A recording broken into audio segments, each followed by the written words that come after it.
Hi friends, host Eric here, host talking with friends. Well, I want to make a video here called The Unusual Mind of ESFP. And I don't want this to be dismissive of the personality type, but I want it to be indicative of some of the risks that come along with being that personality type and the unusual way that they approach ideas and information. So, Brittany wrote here, is it rude to ask me, you have to get high to hang out with me? Is it rude for me to want to get high?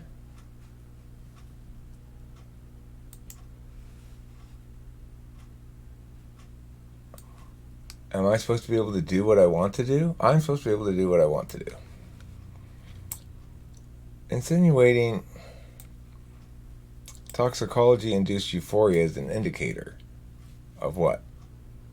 Jealousy of substance use and presence. This should be a colon. Jealousy of substance. So, what do you. Insinuating toxicology induced euphoria is what is an indicator? It's like there's some missing words here. If somebody says, you have to get high to hang out with me, I'd say, no. Do you have to presume that's bad? Because I can't help but notice that you seem to have to ask that question to hang out with me. That seems to be much worse because I'm not imposing anything on you. I respond something like that, right? I wouldn't. Is it rude? Yeah, it's rude. It's incredibly rude. Is it rude for you to want to get high? No, not at all. Jealousy because something else gets to be involved, like a dog. I treat my own dog better than I treat other people's dog. I like what is mine better than what is others. This is such an FI understanding of it. It's crazy. It's like, I would never make that conclusion about that. I would say that the problem is they've attached to certain kinds of judgment narratives that are, and it's reflective of a function bias, basically. I'd say something like that, It would never occur to me that it's jealousy. That's a very FI frame, as is this whole thing. Mine is better, for me, to be jealous of my belongings and values. Is it bad I don't have deep desires to spend time with friends? No. It does mean you're not an ENTP, though. I mean, that alone wouldn't mean that, but it's consistent with everything else to establish, in no uncertain terms, that you're an ESFP. If I lived alone, I'd not spend consistent time with anyone at all. Well, that's because you're not an ENTP. You don't have third slot FE, and it's not your hidden agenda. I love doing what I want. Good for you. I hate others caring about what I do. That's again why you're not an ENTP. I don't hate others caring about what I do. I want others to care about what I do very badly. And I don't mind hearing their critiques. But if they're going to make any headway with me, they've got to be good ones. So instead of being offended by that thing up there, I would just be like, I'd be licking my chops. Well, let's walk down this line of reasoning of yours here, buddy. And you say, I love freedom and hate entrapment. Well, so do I. I love freedom and I hate entrapment. The difference is, you say no one can trap me. I'm saying it's very difficult to trap me, especially the ISFJ. I'm saying that's not a trap. I will not be a possession. Nor will I. I will not be a food dumpster. Isn't everybody? What do you mean by food dumpster? It's not like Kim uses me to throw away food. It's like she's feeding me because I need to eat because I'm a human being. And I can't do that stuff very well by myself. It's okay.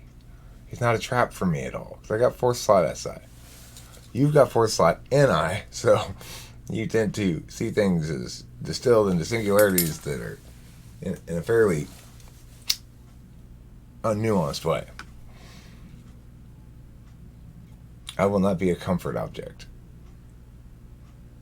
Wouldn't you like to be comforted? I mean, would you object to it? Would you like to comfort somebody else? Do you find that rewarding at all? I mean, I do. So, does that make me less free than you? I am free. The ISFJ is not. Who are you to say the ISFJ is not free? Because they don't have your SEFI cognitive function? Ego block? They're possessors. Well, I mean, we all have things that we possess. And people are amongst them. We possess our relationships. We don't own the people, but we do possess the relationships. They feed the food to feel expression of love. Okay. So, then you say, comforting me is a gift, not a handout. In other words, you better be doing this for the right FI reasons, or it doesn't count. It never crosses my fucking mind. I say, well, Britt, it's all consistent with ESFP. Brittany responds with, no, it is not. Except it is, Brittany. You're clearly not an ENTP. There's nobody who knows anything about typology who would say you're an ENTP. There's no understanding of cognitive functions that can be warped or twisted in any way enough to even begin to justify that conclusion. You are an ESFP, and there's nothing wrong with that. I think it's interesting the way that you just are able to plow ahead with your convictions regardless of any words that people say to you. It's impressive. It's weird to me, but it's impressive. And then the way that you can say things that are completely non-responsive to anything, that don't establish anything that you're trying to... There's no link between a resolution, what you're trying to establish, and the words you say. It is hyper-awareness of possible intentions of others. What is hyper-awareness of possible intentions of others? This stuff you say up here? Okay, well, if you're aware of their possible intentions, then you should be aware of their possible good intentions too, not just their possible bad intentions. I don't think many things are rude. Most things just are what they are. There's no label on anything until we human beings do so. Protecting the substances is a difficult process, especially someone like me who recently quit drinking alcohol less than 3 weeks ago. I still smoke cigarettes and smoke more weed. I'm aware of how much I use. I'm aware I don't have money and find ways to purchase things that I want and neglect the normal things. Then to hear opinion on my particular usage of weed caused my feelings to be insecure toward that person, critical of that person. I know what I'm doing, why I'm doing it, possible harm in my chosen way, positive effect intended or not, how I appear to others. So when someone, especially who cannot legally partake, judges me out loud in a seemingly not supportive manner, it is natural to feel threatened, especially if they provide for you and sometimes the weed. My cough worries the ISFJ, that is what is commonly said from the weed, but then finally a slip comes out, and that I'm being accused of not being able to spend time with this person without using weed, which indicates I am bored by this person or not valuing this person. Comparing the way I value others to their self, that is natural. Okay, so, but automatically while projecting ourselves, which I read this morning, opposing role 5th slot in MBTI is projected onto others. Okay, so yours is SI. You're projecting SI onto her, but you're not projecting it onto her. You're judging against it. You almost certainly have your ISFJ typed wrong because you have no concept whatsoever of cognitive functions or how to type anybody. SE would project in an oppositional, paranoid, passive-aggressive, and avoidant way as opposing role in ISFJ. Okay, well, you don't know enough about cognitive functions to say you don't know what you're talking about. NI, my time, SE, our memory. That's so wrong. Everything you say is wrong here. Like this is a good comment when you're being an ESFP. You're being an ESFP from here all the way down to here. This is you being an ESFP. And oh my God, I can read it. It's interesting. It's real. It's you. It doesn't bug me. This part is you pretending to be an ENTP. It's complete fucking bullshit. It's like a baby babbling as a way of imitating speech of adults. It doesn't make any sense. You're not saying anything, and no actual TI user would take you seriously on anything you say that is an attempt at justifying TI grounds. But you see, Brittany, when you're not completely attached to this incredible, insane, Don Quixote-esque, Date Bio, I will be Hokage no matter what, mission of yours to be an ENTP, you're worth listening to. See? This is talking about your feelings. All of this. You can talk authoritatively about that.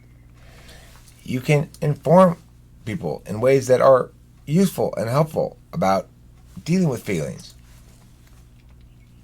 Dealing with impulsiveness. As an SEFI person, you've got to deal with impulsiveness. You do hate entrapment. You do hate control.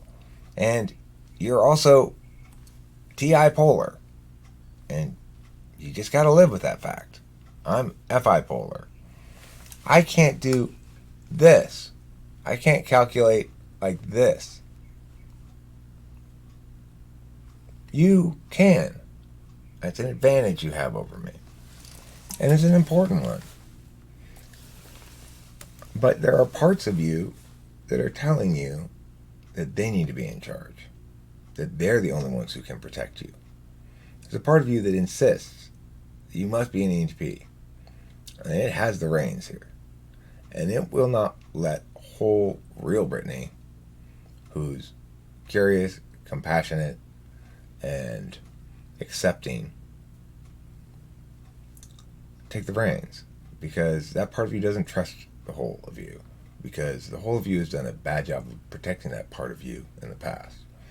The part of you that needs protection is a clear sense of ontological identity. Your NI force seeking. You believed you had found that in ENTP. And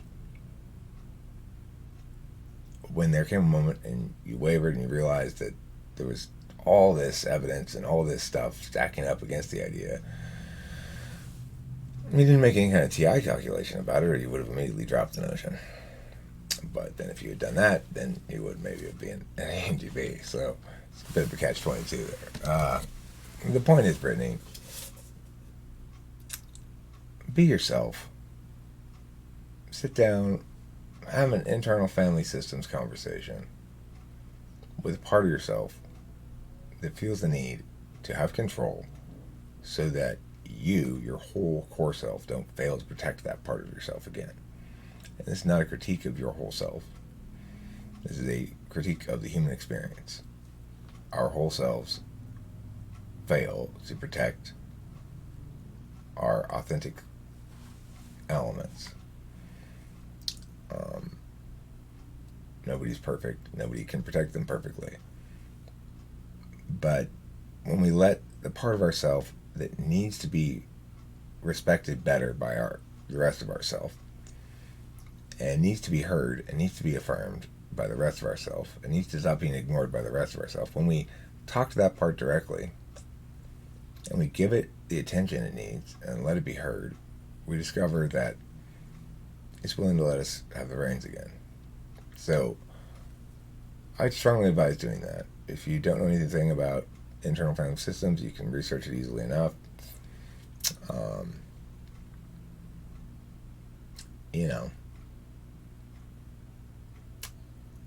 It's watch a video that we talk about, me and Becky talk about it or something.